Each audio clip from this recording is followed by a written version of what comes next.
Hello, I'm Lisa, a pediatric physiotherapist for babies and toddlers.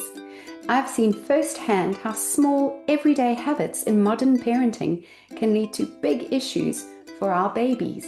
In this podcast, I'm going to show you how to prevent those issues, treat them if necessary, and restore the joy to parenting. Hello, and welcome back to the Best for Baby podcast.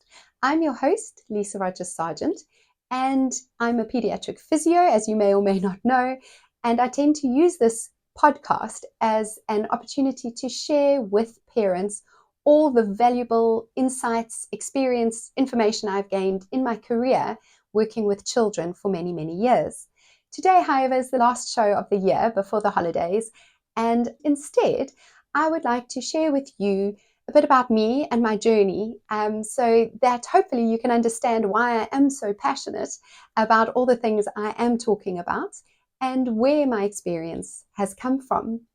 It does seem initially a little bit indulgent for me because it's not my usual style. So if this is your first episode, please do go back and have a listen to other episodes, which will give you far more clinical and scientific information. However, I think it is important. And certainly, I'm a big podcast fan. I listen to loads and loads of different podcasts. And I know all the people I listen to, I tend to know everything there is to know about them because they tend to talk a lot more about themselves. So I thought I would take the opportunity to give you some advice as usual, but also let you know a little bit more about me. And it might be interesting, but also helpful for you to understand why I feel like I have the authority to be giving out all this information. So I studied in South Africa in the 90s, and I was quite young when I went to university, which was strange because in South Africa, children tend to go to school much later than they do here. But for whatever reason, I went to school very early. And so I finished school early and I found myself at the age of 17, far away from home, in a university where I was studying in my second language, which is Afrikaans. And I wasn't really ready for that at all. But the wonderful thing about studying in South Africa is that you have incredible practical experience while you are studying. And from our second year, we already were sent into the hospitals, and these are state hospitals or what we call government hospitals. And you see the very, very needy and all sorts of shocking things, really. And how it starts in our second year is we actually just get sent off into the hospitals to almost be the skivvies, shall we say, of the nurses. And I think it's really great because it gives you a lot of respect for what the role of a nurse is. So in my second year, I started my block and I was allocated with a friend of mine to adult orthopedics. And this was my first introduction into working in a hospital at all. I had done a bit of work experience, obviously, as a school pupil, and I knew I wanted to be a physio. And I knew I probably wanted to work with children, but I wasn't really sure how this was going to pan out. Anyway, as I say, second year arrived and I was placed on an adult orthopedic ward. And in the 90s in South Africa, we certainly didn't have the bedpans that they use now for patients, which are single-use cardboard, and you pop them in the incinerator once they've been used and they get burnt and destroyed. We still, at that stage, I don't know if it is still the same in the government hospitals in South Africa, but we were given the job of cleaning these old metal bedpans. And we did about 6 hours of this. And my friend I had been assigned there with just said, I'm not doing any more of this. This is ridiculous. And he disappeared off and came back, and he had us assigned to the pediatric ward. Now, pediatrics in South Africa is a really heartbreaking place. There are a lot of abandoned children. There are a lot of really ill children. There are a lot of children with HIV, AIDS. There are children who have been victims of abuse. And in South Africa, violence is rife. So there's gunshots, there's stabbings, there's a lot of burns as well because people don't have electricity. And so they use paraffin lamps and stoves. And so I saw a lot of things that really broke my heart. It also created in me this desperate desire to work with children. And at this point, we didn't really have a job to do. We were just trying to be helpful wherever we could. And so we got to just really spend time with these little children who didn't really have anyone else spending time with them. And that was when I first fell in love with my first little person that I worked with. And I'll never forget her. And this is, as I say, in the 90s. So it's a really long time ago. But it was a little baby girl, and she had been there for a really long time. She'd been born with all sorts of birth defects. And one of the reasons she was there, she was awaiting scoliosis surgery. And so she had a C-shaped spine. And what they were going to do was straighten it out. And as a result, there would have been a big gap in her back with no skin. So they had put an expander, like a water balloon, in her bottom, and this was slowly growing and growing and growing. So she would have skin that they could use to as a transplant once they had corrected her spine. And I remember this child clearly. And I just remember my body, and I spoke recently about the continuum concept, where the author of this book talks about babies being born with their bodies craving physical contact. Their bodies just want to be against you. And I felt that as an adult, and I mentioned that I always felt it with my daughter. I felt it with children that I've worked with. As soon as you form a bit of a bond with them, your body craves just to hold them. And I felt this with this little girl, and it was the first time I'd ever felt it because I'd never been around children like that in that capacity. And so that was the start of my absolute surety, shall we say, that I was going to work with children. That feeling, that need to hold and to protect and to love grew when my sister had children. And then later, as I started to work here in the United Kingdom as a physiotherapist, and I got to spend a lot of time with patients. And what was so different about my career is that I got that opportunity to really spend lengthy periods of time with the same child for months at a time. And this is really an unusual situation. But as a result, I learned so much about not only the physiotherapy treatment that children need, but also the unseen things, the way we handle, the way we love, the way we treat children and their families, that has such a massive impact on the family. And so before I tell you the reason why I was lucky enough to work in this kind of capacity, I'll just explain that I finished studying. I qualified in the year 2000. In South Africa, we do a 4-year degree. And so my 3rd and 4th year were spent very much working in the government hospitals in South Africa and supported by lectures. I then worked in South Africa for 2 years before I moved to London, where I am currently now. And I worked in a number of different hospitals along the way in a contract capacity. There was a lot of locum work in the early 2000s in London. And I learned a lot in that time. And then I started my longest role, employed role, in a private hospital in London, the Cromwell Hospital. And I was there for about 10 years. And here, the patients mostly were brought from the Middle East. And so they came either with one or both parents. And they would spend months at a time either staying in a flat with their family near the hospital or as inpatients in the hospital. And because they had been sent from the Middle East, there was obviously amazing amounts of funds. So we could give these children, sometimes when they were really unwell children, we could see them twice a day for an hour. Sometimes we would see them, if they were staying in a flat outside the hospital, we might see them every single day, 5 days a week, or 3 times a week, or, depending what was best for the child. The children with movement disability, we would be able to get them the best equipment that money could buy. So it was amazing. I was learning best case scenario in every kind of illness, but at the same time forming really strong relationships with these little people and their families. And I've often looked back, again, there are children who stick out, and parents, because I think the parent of a child with additional needs is a very strong person and a very special person themselves. And I made very strong bonds along the way with them. And I never really thought about it because at the time I was in my late 20s and early 30s, and I wasn't a mother. And I've never really considered how a lot of these mums stayed in the Middle East with their other children and would send the father of the child with the child to London, and they would stay there for 6, 7, 8 months, some of them. And I never at the time considered that impact on the child, obviously, but on the mother. Now becoming a mum, and imagine going away from my child for that amount of time. I can't imagine. And it just renews my respect and admiration for these people.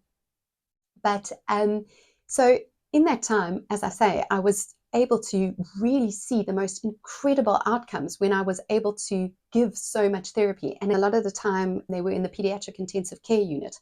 And this wasn't like an acute care ward.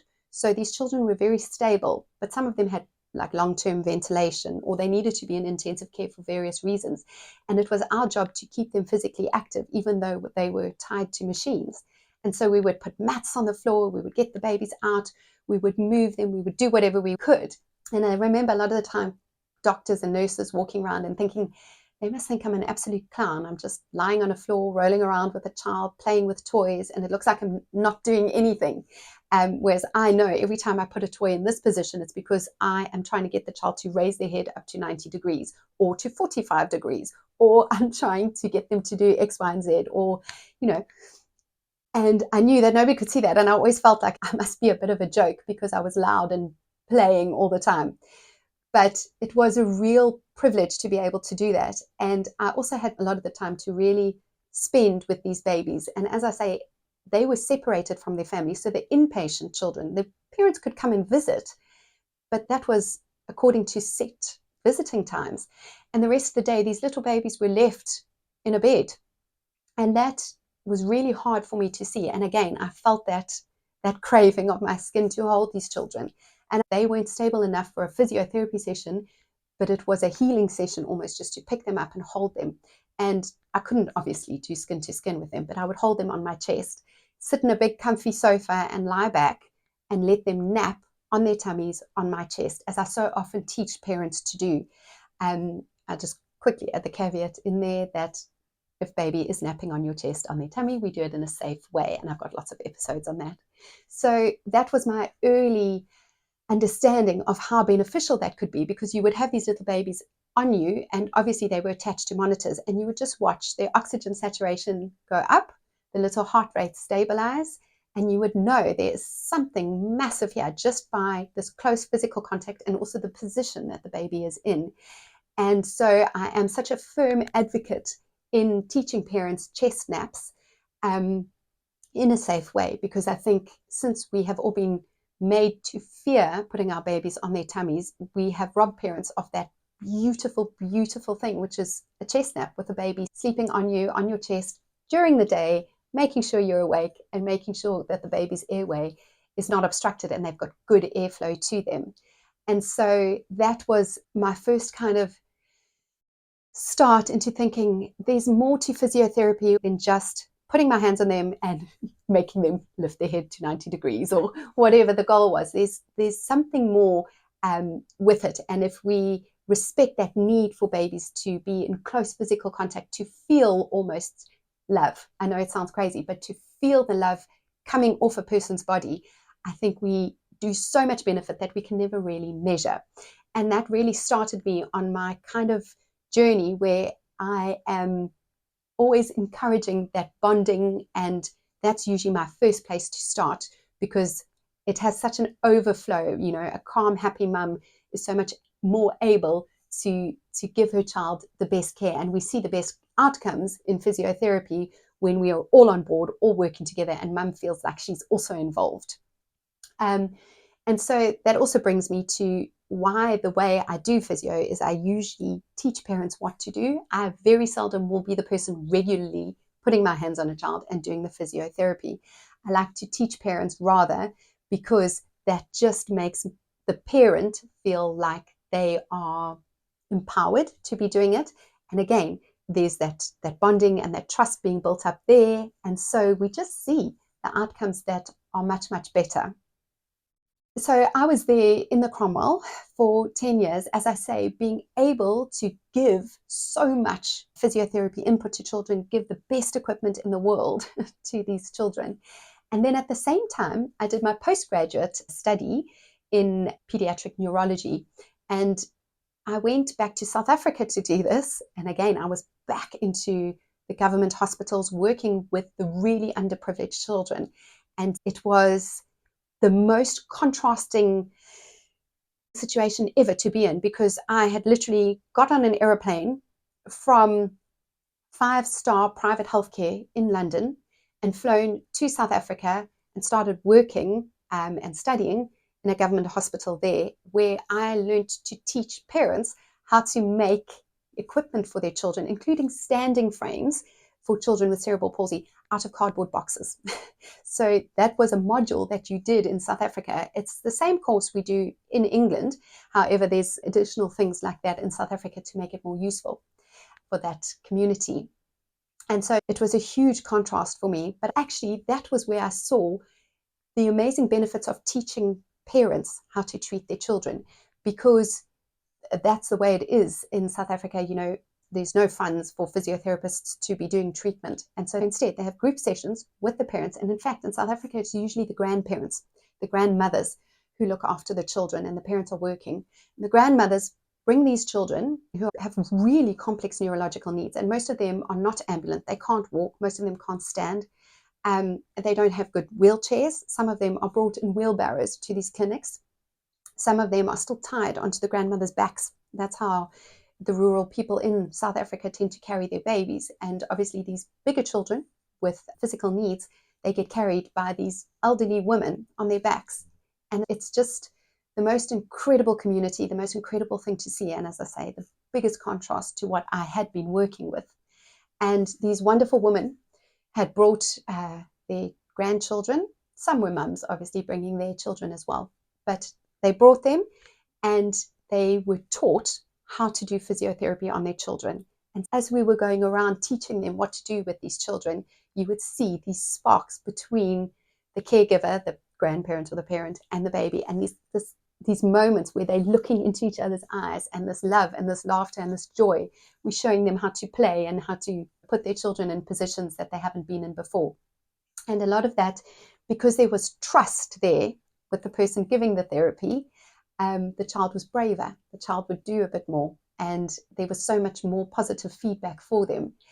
And so that is really essentially where I started to understand that there is so much benefit to be gained from teaching a parent to carry out the therapy or a close caregiver to carry out the therapy, rather than me being the person to do it all the time. And as I said, when I work with children and I've spent time with them and I love them and I get that craving, my skin craves to hold them. You're not going to pay a physiotherapist to come to your house and sit and hold your child.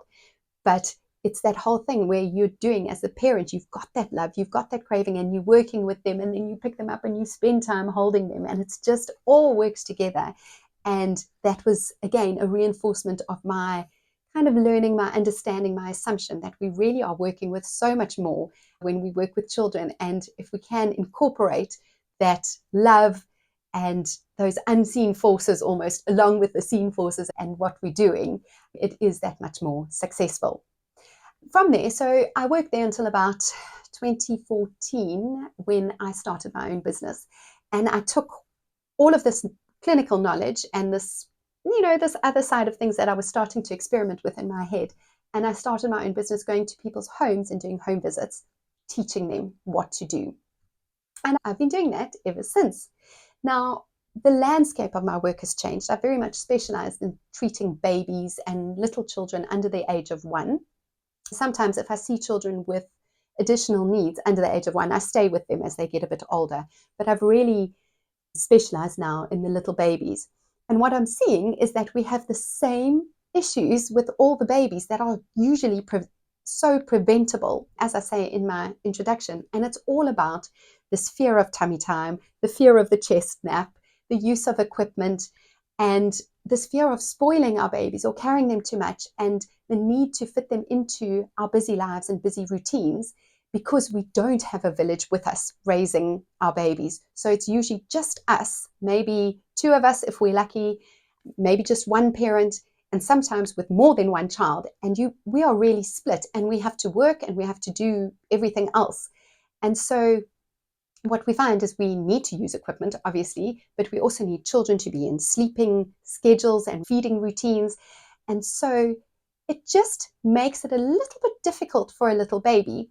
And we are seeing all sorts of difficulties for little babies that can be prevented if we go, all right, well, we don't live in a village anymore, and we do live in a modern world, and we only have X amount of time and resources in order to help our babies. They do have to fit into our lives. That's fine, but there's certain adjustments we can make along the way. And so that's kind of where I'm at. I often end up getting referred on to see children where there's already a little difficulty, where the development is a little bit delayed and we're starting to become concerned about it, or where we've got a head shape issue, or where something else has gone unnoticed. And my heart breaks, because I know if someone could have heard my message earlier, or if I could have seen them earlier, we might not be where we are now. So it's been slowly building this desperate desire to get out there and to share my information with people. And it's only this year that I've started the podcast. I've started to try and create an online business to share my knowledge and my awareness. And I think for me, it's extra poignant because I was late in life to having a baby. And when I did, I was just so amazed by it, even though I'd spent my life working with them. So I met my husband when I was 36 years old. And so I had my daughter at the age of 41. And at that time, I'd kind of come to the conclusion that it was unlikely I would have children. And perhaps that's also what drove me to be so loving with these babies. It was filling my own kind of broody needs, at work.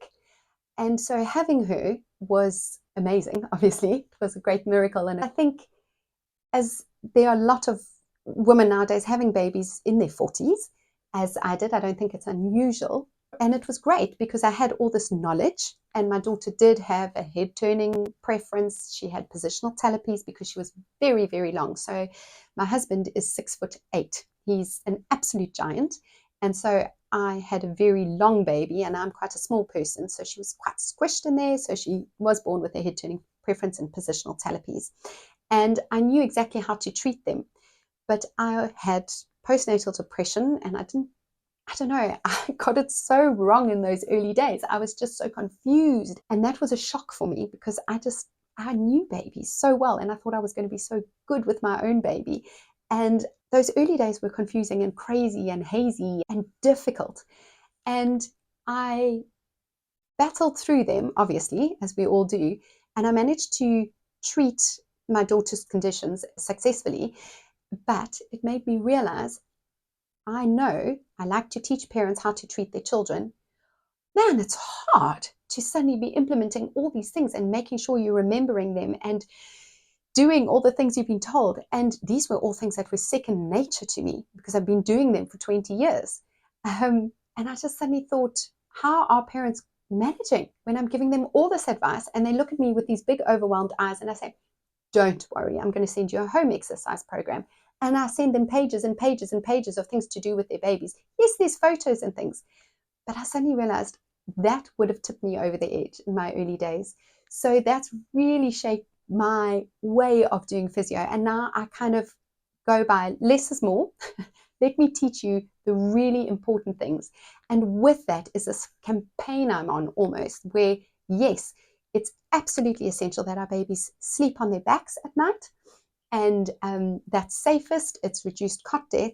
But during the day, if we are supervising them, we can put them in other positions and they can sleep on their tummies. So like with my daughter, it was really hard to do my repetitions of getting her to turn her head in the opposite direction.